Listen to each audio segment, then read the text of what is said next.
Hey everyone, welcome to Bama Bug Fest on the web, a virtual event dedicated to the fascinating world of insects. Bama Bug Fest on the web is a collaborative event brought to you by UA Museums, the Transportation Museum, the Alabama Museum of Natural History, the Department of Research and Collections at UA Rogers Library, and the Tuscaloosa Public Library. We are offering 9 total days of bug-themed content that started on July 7th and will be ending this Saturday. I can't believe it already, July 25th. And for a full schedule of events, please always make sure to check out our website, bamabugfest.org. Today we are talking about, I'm going to say it and I'm probably going to trip up on it again because there's a lot of alliteration, but summer senses, sight, sounds, and smells is our day today. And we are about to jump into a segment with Dr. John Friel, director of the Alabama Museum of Natural History. And he's going to do a segment called The Hills Are Alive with the Sounds of Insects. How's it going, Dr. Friel? Good. It's going really good, Allie. Good. So we've seen you a lot on this program, and we are always excited to have another lesson from you because I have a feeling, it's just a guess on my end, that insect memes are a part of it, and I'm really excited about them. There will be a fraction of today's program that will share some memes. Yes, definitely. Excellent. And remember, if you are watching with us now, or even watching with us later, watching this one later, please go ahead and pop into the comments any questions that you have for Dr. Friel. We will be able to ask him questions live. But if you aren't able to watch this while we're filming this right now, still go ahead and put your comments in. We do collect them throughout the day, and we'll answer them during our daily wrap-up, which I believe Dr. Friel will be back for. So make sure to, any questions that you have or comments that you have, pop them into your, wherever you're watching it, your comment section, and we will be able to get to them. All right, so I think we'll just get it started. What do you think, Dr. Friel? Does that sound good? Ready to go? If you want to go ahead and pull up my presentation. Yes, I'm going to get rid of this for you. All right. There we go. I'm going to pop out. Okay. Thanks, Allie. So as Allie said, today's theme, I'm going to be focusing on a little bit about how insects produce sounds. I've talked a lot about bugs in general, including other arthropods, but today I'm really going to focus on insects because of all the arthropod groups, they're probably the ones that we as humans are most aware of producing sounds. And at this time of year in Alabama, if you go, doesn't matter if it's daytime or nighttime, if you go outside, you are going to hear insects. And depending on where you go during the day, it's mostly cicadas. So I'm going to be talking a little bit about cicadas and how they produce sounds. And at night, it's primarily the katydids and crickets and their relatives. So those are two groups which I guarantee you've heard if you've been outdoors in Alabama this summer. So the first thing I want to do is maybe talk about some less common sounds. Insects can produce sounds in many ways. The most common one obviously is going to be buzzing. Mosquitoes buzz, flies buzz, bees buzz. And these sounds, as you might suspect, are created by the animal's wings. And as they move them, they produce vibrations, some of which are audible. Most people know the sound of an irritating fly buzzing in your ear, a mosquito. It's unmistakable. And while most of these sounds probably don't have a function, in at least one group of insects, bumblebees and solitary bees, they actually do serve a really important function. This buzzing sound is actually used to pollinate plants. And this is something that you'll appreciate. So I got there 2 memes already, Allie. I'm into one. I really like the one with the dog, Allie. I think you will like that one in particular because you kind of like joke puns. And this is, what do you call bees buzzing in unison? They're a sting-along. And then the other one, obviously, even though I love bugs and insects, I also often get annoyed by the mosquito or fly that's buzzing around in your ear and just driving you nuts when you're trying to focus on something. That dog one is great. It's so good. So I mentioned about buzz pollination. So this is something you probably haven't realized that they do this. I don't know if Megan Pimsleur mentioned anytime she was speaking about this with bumblebees, but bumblebees and other solitary bees, if you have tomato plants, they do something that's called buzz pollination. They actually will land on the flower, and then that buzzing sound, not only can you hear it, but it also shakes the pollen loose. And they use this to get to the pollen they couldn't otherwise reach. So it's this really interesting mechanism. So if you're growing tomato plants, you might go out in your garden and take a look at the pollinators. And if you do have a bumblebee or a solitary bee come along, watch it carefully. You'll see it'll land on the flower, and then it'll actively buzz. and basically it's almost like you shaking an apple tree or something. You're knocking off, in this case, pollen. It falls down on the body of the bee, and it can take it to the next plant where it will come in contact with the male parts of the plant, the anthers, the female part, the stigma, where the pollen can then fertilize the flower. So it's really interesting, and it's kind of a neat idea where they've taken this sound-producing mechanism and actually used it as part of their pollinating behavior. So I think that's really neat, and because they do it not only for tomatoes, but other plants that are related, other solanaceous plants as well. So it's a kind of really neat kind of side fact I like to throw in there when we're talking about insect sounds. Tapping sounds are another way that insects can produce them, much like you can tap your fingers on a desk, or insects can do the same thing with their body parts. And while typically we don't hear this, because typically tapping sounds are quite much lower amplitude, they are used widely. I mentioned a lot of grasshoppers can tap their feet, cockroaches can tip their abdomens, certain beetles bang their heads against substrate. So it actually occurs a lot. We just don't hear it. It tends to be at a level that we don't hear. But in some insects, for example, they actually communicate through plants and stems. A lot of tree hoppers and leaf hoppers do this, where they produce vibrations that can actually transmit, and they can kind of use a Morse code to communicate with other members of their species. And through a little meme on there, some people probably have heard tapping sounds. Sometimes you might have heard a little moth that's attracted to the light through your window. So that's another example of a tapping sound. Something that is kind of unusual, but I like to put it in there because insects do this. They can actually produce sounds by ejecting air, in some cases even fluid, from their bodies. So last year, if you came to our regular Bama Bug Fest, we had live insects, and we had several examples of hissing cockroaches. And if you've ever handled a hissing cockroach, you may have heard or seen them actually produce this distinctive hissing sound, where they basically squeeze air out through their spiracles. This is their breathing apparatus, and that produces a hissing sound. An example of a fluid would be things like bombardier beetles, which as a defense can actually eject this cocktail of fluids that when they come together actually vaporizes, almost like steam. It's chemically can burn you, and actually is hot enough to burn you, and that generates a sound as well. So kind of an unusual case where beetles can produce this. So while it's not particularly common, it is a sound mechanism, either by expelling air or fluids that animals or insects can make sounds. And just my little Joker meme down there, people are often really intrigued by the general hissing cockroaches, which are quite large. I mean, we actually had tractor pull races with little miniature tractors last year at Bug Fest, but you show them a very tiny cockroach and they completely lose their mind. I thought that was kind of an interesting meme that really does reflect my own experiences seeing how people respond to cockroaches. But the two things I want to talk about most today are probably the most common examples of sound production. And the most common one are stridulation sounds. And stridulation just means rubbing two things together.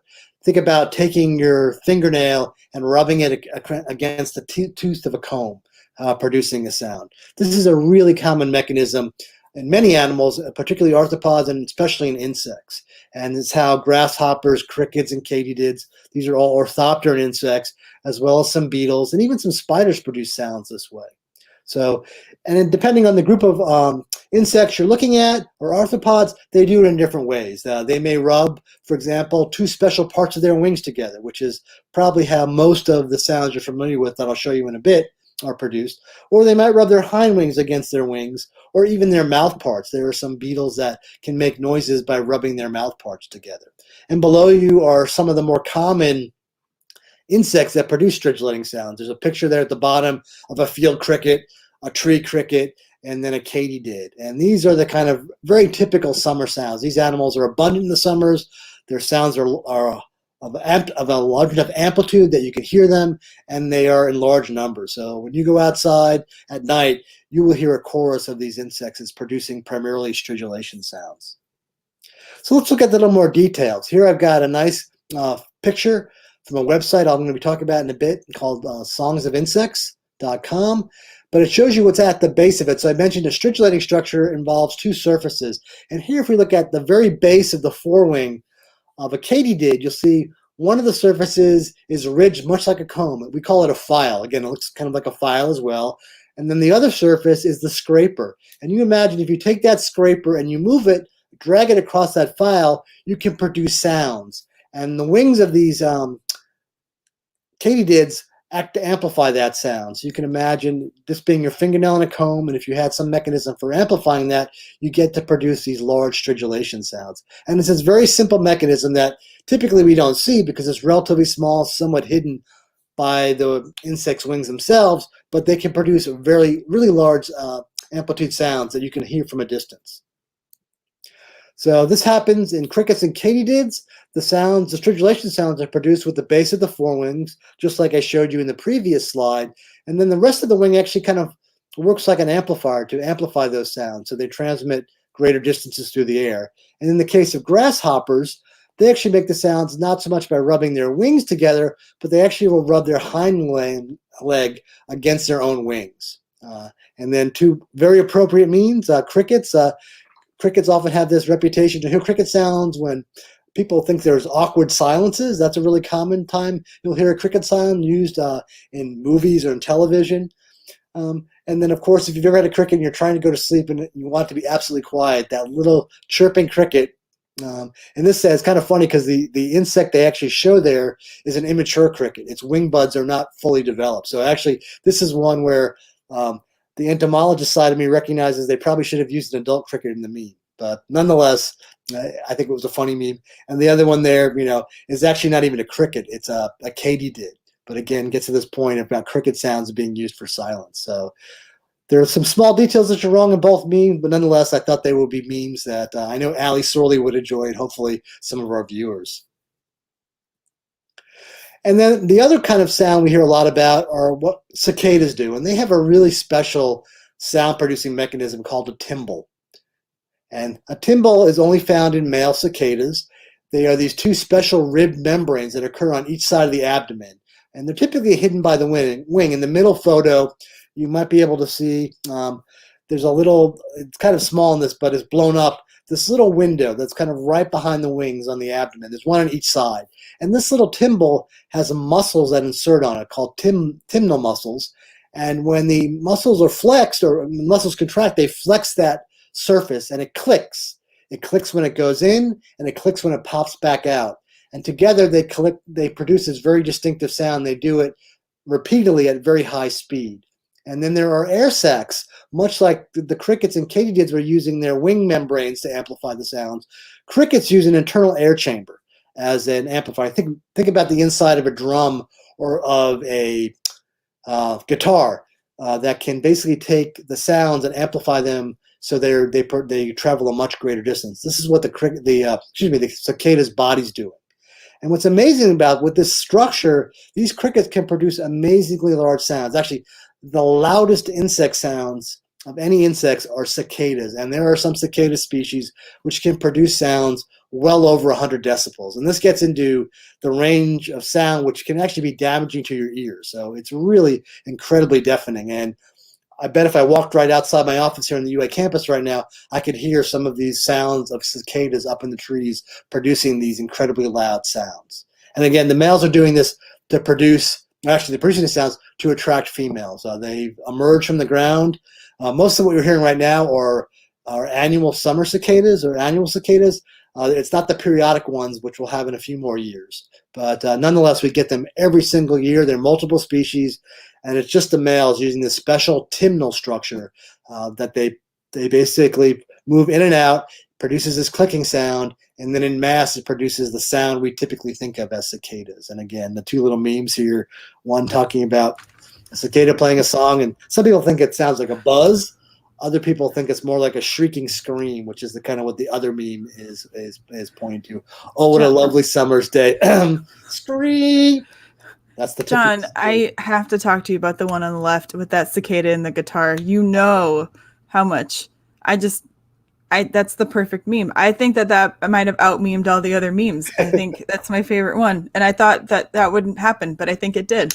Yeah, so I'm glad, Allie. I'm glad you've now that I know you like the memes as much as I do, and hopefully others do. I think memes are a great way to sometimes engage people about rather complex. If I didn't have any pictures and just talked about the anatomy of a cicada's timbal, I think a lot of people will get bored very quickly, even myself. But I think you throw in some memes there, kind of a context for it, some humor, it suddenly becomes a really interesting topic that hopefully people that are watching this will bring up at their next dinner conversation or tell their friends, maybe tweet something about it to friends that they learned something about a Tymnal sound, because that's a And word that probably wasn't in your vocabulary before today.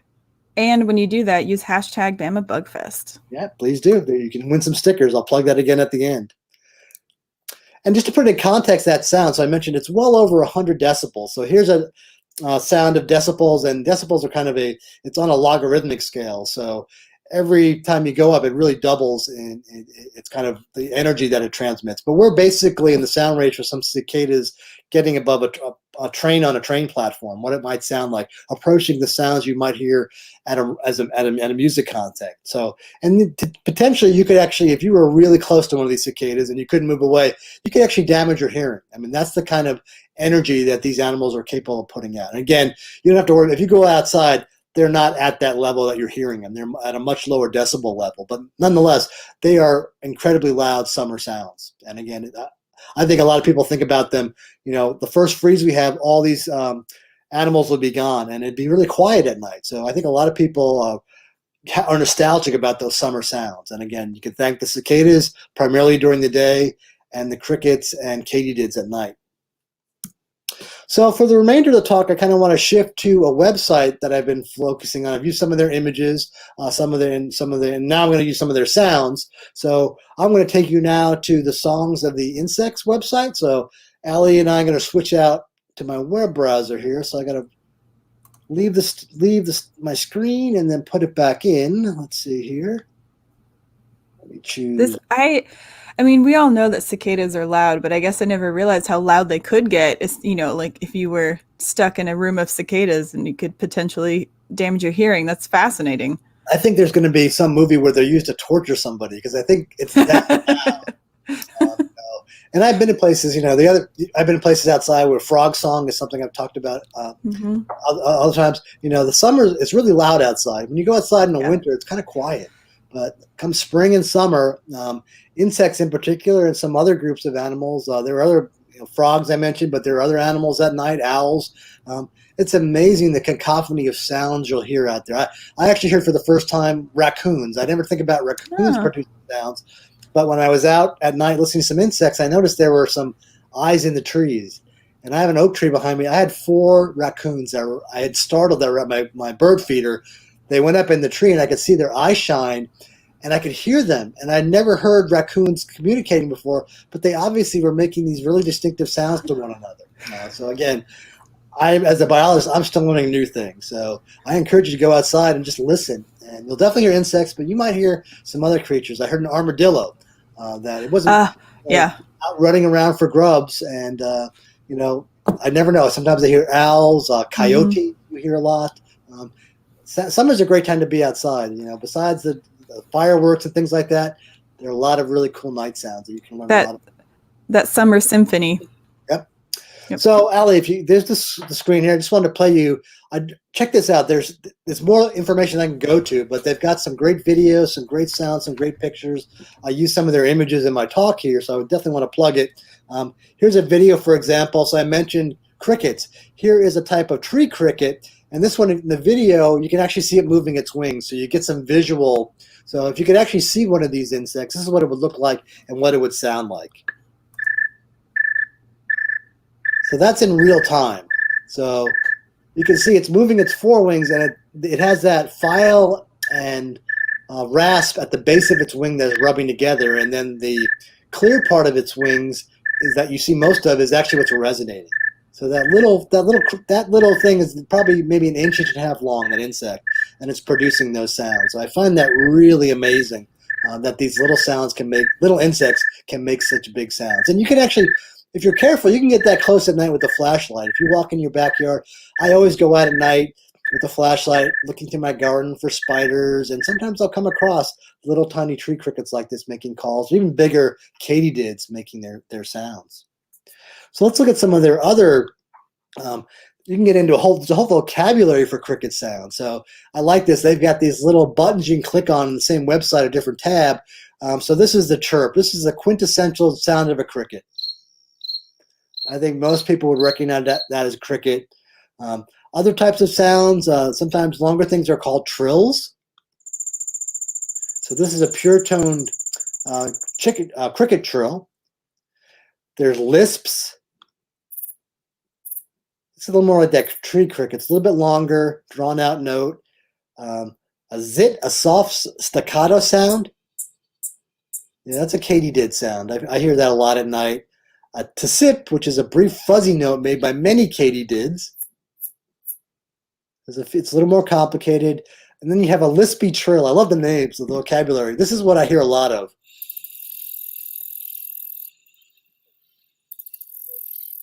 This is what my backyard sounds like at night, only like 10 times louder. And then rattles, where you basically get lots of long series of these strung together. And again, the hard thing is usually when you go outside at night, there's multiple species and multiple individuals. So it's sometimes overwhelming. Sometimes it's a little bit hard to pick out individual insect sounds. But, often if you're closer to one, it'll sound louder. Sometimes you can actually localize where the insect is. But often it's just kind of like 360 surround sound in all directions. There are insects typically above you, but sometimes they're at your level. But typically they're up in the trees at night, occasionally on the branches or trunks of trees as well. And then sometimes, particularly field crickets, are on the ground. So the other thing I want to show on this side is this song interactive. So it'll take a second to load here, but I'll just play a few of these to give you some idea of the variety of sounds. So let's look at this tree cricket here. So I love this sound because they also have a little sonogram showing you the sound profile if you're able to map the frequencies. So the thicker the band, the higher the frequency is. So that was just a tree cricket. Here's a short-winged meadow katydid.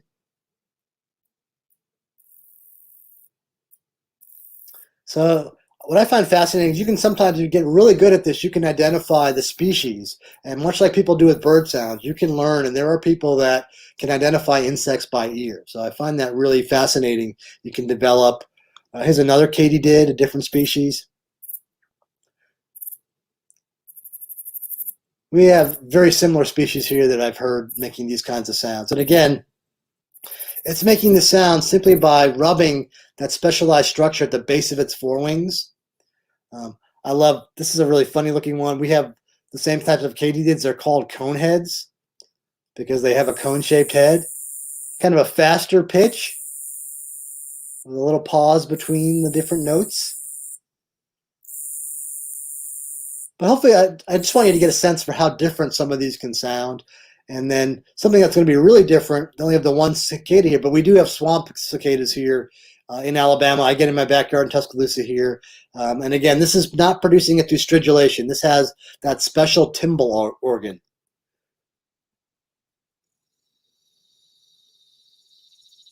And often it kind of starts and then it kind of ramps up.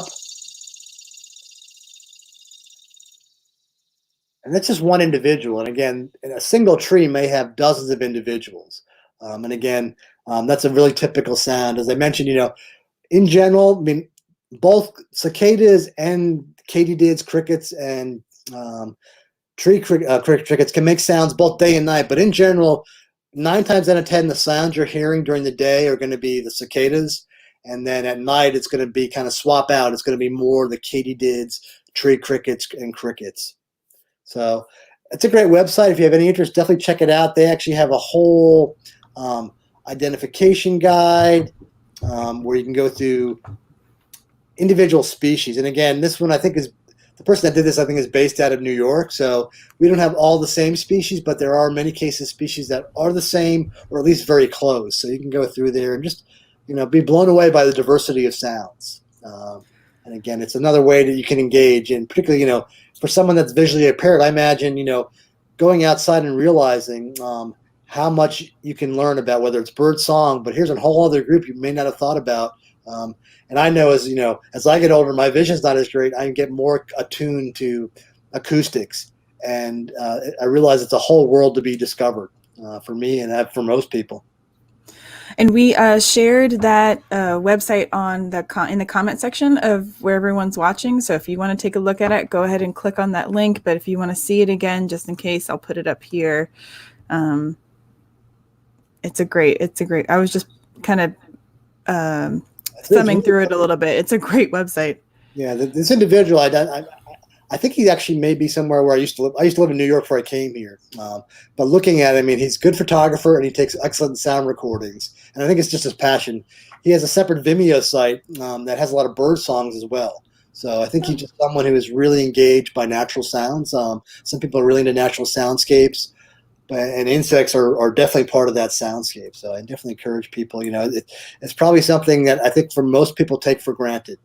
So hopefully, with a little bit of knowledge, you'll think about insect sounds a little different. They're not always annoying sounds. That darn cricket, I can't get to sleep, or I can't hear myself think because of the cicadas that are, busying my backyard. It's kind of funny. A lot of us have been doing Zoom meetings, sometimes with some of the members participating outdoors, and I hear bird sounds, but I also hear insect sounds. And I like to sometimes point out to people, hey, listen to the swamp cicada in the background. Well, yeah, and I think we talked about earlier today at the 10 o'clock one where we did some insect smells, but we talked about how smells are such a powerful memory trigger, but I think sounds are the same way. I mean, just listening to the things that you said personally brought me back to expedition and to camping with my family and just lots of childhood experiences. Just those sounds were huge memory triggers for me. It was kind of like a walk down memory lane. Any TV show or movie, when they want to have something that they use insects a lot. Again, it's because you're absolutely, it triggers a memory. Crickets being really quiet. There must be no one out here. So whenever something's supposed to be a desolate area or just like in the middle of nowhere, you often hear the cricket, the sole cricket chirping away. So they're used a lot. They really have a social context. I love that aspect of it because I think when you point it out, people start looking. It's like, oh, what's your favorite movie? And there may be some insects in there you never realized before that people were, because they elicit that kind of idea. Because we do have childhood memories of being the same way, fireflies, and bells. There's so much of that you realize. I think we're all very visual, but many of our senses, both smell and sound, we do have really strong responses, though sometimes subliminal. That a lot of us, realize much later as we get older, and realize, now it just takes me back. There's this nostalgia for summer sights and smells and sounds. Someone just said that their swamp cicadas make you think of a hot summer day, right? Mosquitoes the same way, mosquito buzzing. I mean, that again is also a very commonly used sound that you'll see used in movies, and because everyone can relate to it. Everyone has been annoyed by that sound, kept awake, unable to sleep because of that low mosquito that's in your tent or your room. And it's even made it into folklore and stories, that mosquito buzzing sound. So it's definitely a part of us. Well, this has been incredibly interesting, and I loved all those sounds. I appreciate you sharing this website with us. I think it's going to be one that people get to use a lot. I do know I have an app that is a night sounds, just white noise kind of app. And the ones that I use are they call them like the forest ones, but it's just insect sounds at night. So I don't even need the app anymore. Just play the play the website now. I love music. I have so much, I can think about three or four songs I like that have somewhere in them have some kind of insect sound. Maybe an opening, just giving you a sense of still, and then the music ramps up. So, like I said, they're used so widely until you point out to people, they like, I never realized that, but now I'm watching. When you're watching your next TV program outside, like, notice what sounds they use. And I bet you'll find, without too much work, you'll find some insects that are put in there just to give it the context of being, outdoors at night. That's really cool. Now, did you say that you were going to talk about the hashtag again? Oh, yeah. So let me get back to let me switch again. I got to switch out here. Because you've got a great, Dr. Friel has been keeping an eye on everyone's hashtag and everyone's submissions, and has been kind of keeping an eye on it. He's got this really great sticker giveaway that I think he's got information on here. Swap it out there. It's up there now. Yeah. So there's still time. Let's see, today's the 23rd. So you've still got 2 more days to submit your bug themed artwork, memes, jokes, photos. you can do it on your own social media channel. And just use the Bama Bug Fest hashtag. And I don't care if it's on Facebook, Instagram, Twitter, TikTok. I check all of them. And just share something. Again, we love seeing feedback, and this is a great way to do inspiring people. And I'm going to pick the ones I like best, and I've got various stickers. We've got some of our Bama Bug Fest stickers featuring our giant stag beetle designed by Thomas Shahan, as well as some Black Lives Matter spider stickers that were designed by Dr. Sebastian Echeverry, who was our spider specialist for some of our segments that involve Black Widow and Spider-Man. So again, get those in. You only got a little more than 48 hours to do it, but I really appreciate it. I really like, seeing how we plug. We've got the art contest that's already closed, and we saw some great artwork there. But you can still continue to submit your stuff. We had a great alley. Did you see the TikTok video I shared that Jada Elcott did? I reached out to her. She is someone I follow on TikTok, and she does something called Animal Facts, and it's gotten over 1,000 likes. Hey! Sent her some information about stag beetles. She's even wearing one of our Bama Bug Fest T-shirts, like a hat. And that's exciting. Her enthusiasm is infectious. So if you haven't, try to find it. I shared it. It's on TikTok under her Jada Elcott, and maybe we can share that. But I think it was shared on UA Museum's social media. Or if you Google Bama Bug Fest, it will likely come up as a top hit. And, I'll try to find her channel and share it in the comment section. I might be able to play it if we got a few time. I can try to pull it up. Yeah, if we can do it through your speakers. Back out here. Okay. While he's pulling that up, I do want to remind everyone that separately from that sticker giveaway, we are also still accepting votes for the art contest, and the voting ends tomorrow at 5 p.m. sharp. So you can visit our Alabama Museum of Natural History Facebook page, the Mildred Warner Westervelt Transportation Museum Facebook page, and the Tuscaloosa Public Library Facebook page. All three of those sites have an ability or a chance for you to vote for your favorite art contest submission. Please make sure that you vote one of each age category. So there are 4 categories that you can vote from, and they are all in photo galleries on those Facebook pages. So most likes will win, and the wins will be published and featured in our Museum Chronicle newsletter. We're really excited about it, and it ends tomorrow at 5 p.m. sharp. We have people who are counting votes at 5 p.m. to make sure that we have accurate numbers. So if you are interested in voting, if you know someone who's submitted and their art has been put up for a vote, feel free to share that link with everyone you know. While you're there, like the pages, subscribe to those pages. It's all really great organizations, and they would love to have your support. So, and they've put a ton of work into getting Bama Bug Fest off the ground and running. Or buzzing or flying or crawling or whatever is the best word for us for Bama Bug Fest. So make sure to throw them some love, throw them a like and a subscribe, and support all of our organizations pages. Yeah, almost there, Ellie. I'm trying to get the right. Okay, yeah, no problem. The other thing I want to mention too, right before we do this, it's just another plug for today. We have at 4:00 today, we have this great video that's being posted about black lighting. So if you are interested in hearing some sounds, maybe even up close, you can learn how to put together a black light setup in your own backyard. John and Kendra Abbott are talking about how they set up theirs, and then show you a way that you can set up a kind of like a starter pack one in your own backyard. And then tonight, after our daily wrap up, which will be a little shorter this time, we have our very first ever insect themed comedy show, which we're really excited about. So stick around for that. It'll be on at 7:30. You'll be able to find it wherever you're watching this video right now. You'll be able to see the comedy show there too. Okay, yeah, all right, looks like we have your screen up. There we go. Jada, so I'll go ahead and click this on her, but it's, our logo features a giant stag beetle. So I reached out to Jada.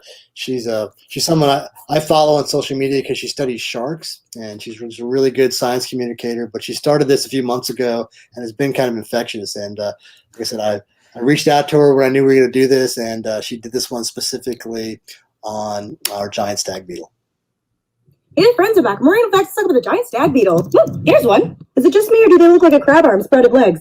There are many different species of stag beetle, but the giant stag beetle is the largest in North America. They can get to be over 2 inches long, and it's important to mention that they can be either red or black. I like the red ones. They rely on damp wood, so you can find them in mature forests. They actually prefer lowland forests for breeding, so don't go looking for them on a mountainside. Use the wood as a baby beetle nursery. They lay their eggs in the logs. The larvae can thrive here for quite a long time before they turn into the big honking beetle boys that we all know and hopefully love. Quite honestly, I prefer the beetle form over the larva form, but we all gotta start somewhere, right? I know you all want to talk about the crazy face, so here's the deal. Yes, they've got giant jaws, but the gag is only the males do. See what I mean? The females have small mandibles, but the males have massive manly mandibles. The males have giant jaws so they can drool for the hand of a lady. So yeah, it's basically for mating competition. Kind of like deers with their antlers. Long live the king. Can they bite? I find this question to be quite strange because really anything with a mouth or jaws can bite you. So yes, they can pinch you, but they'll probably leave you alone as long as you don't bug them. See what I did there? And I felt the need to tell you, they can fly. So if you don't like flying insects, have fun with the 2-inch long flying beetle with antlers on its face. Personally, I think it's kind of cute. That's so great. And I saw her shirt. Yeah, so I sent her some stickers and a shirt, and she's actually taking a class right now at Friday Harbor Labs. A fish course out off the coast of Seattle. So she managed to fit that in for us. So I really appreciate that. Thank you so much for that. Thank you. By far the most popular thing that we've shared on social media for Bama Bug, because I know she's just infectious and I know has a big following. So if you like that kind of thing, she does all kinds of animals. She even takes suggestions. So if you have a favorite animal, you can hit her up with a suggestion, and she does fishes, birds, mammals, insects, invertebrates, does it all. Can you remind us of her name one more time, John? Yeah, her name is Jada Elcott, or at least on Twitter, she's at Sophistication. And I think it's the same on TikTok. Sophistication, yeah. That's great. Thank you so much. Well, yeah, thank you, Jada. If you're listening and watching this now, thank you. That was wonderful. Okay, well, I think that maybe wraps up for today. We have not had a ton of comments at the moment, but that doesn't mean we won't get them in later. So if you watch this later and you have some memories involving summer sounds, like our friend Brooke did, share them with us. We'd love to find out about it. And then don't forget to share any of your great Bama Bug Fest content using hashtag Bama Bug Fest so that Dr. Friel can keep an eye on it and possibly send you some stickers. And make sure to stick around and hang out and be here for the 4:00 video that's posting. It's got some great information about how you can set up your own black lighting setup at home so you can attract some insects to your backyard. And stick around for the daily wrap-up and comedy show tonight. I'm really excited about this comedy show. I think it's going to be great. I heard there's going to be some insect memes. Yes. You got some big shoes to fill, so we'll see how they do. You're the insect meme winner so far, so we'll see what they do. All right, well, I would like to thank you again, John, for helping us out with this, and thank you all for joining us for Bama Bug Fest on the web today. So, again, make sure to check us out the rest of the day, but then also our very last day, which is Saturday, July 25th. That day is our Bug Benefits Day. So we'll have a day dedicated to how bugs are a part and fully integrated into our everyday lives. And content always appears at 10 to 4, and the daily wrap-up is at 7, and all times are Central Standard Time, so keep that in mind if you're not in the Central Standard Time Zone. If you're not able to join us in for these live presentations, you can always watch them later. They are archived on all of our social media channels and on our YouTube channels, which you can find information on how to get to all of those and where to see stuff at our website, bamabugfest.org. And there's also a link to a handy resource guide that has some more information there. We will make sure to link the website that you mentioned today, the Songs of Insects, and we'll get a link to that TikTok from Jada as well on there. Make sure that if you post anything, any art, any pictures, anything like that, that you use the hashtag Bama Bug Fest so we can keep up with you and all of your great buggy fun. All right. As always, we want to thank all of our collaborating partners for making this event possible. And we want to thank you, Dr. Friel, for sharing a little bit more of your expertise and some time with us.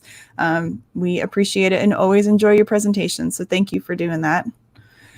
And I guess we'll see you guys all next time on Bama Bug Fest on the web. Hope everyone has a good day. Bye, folks.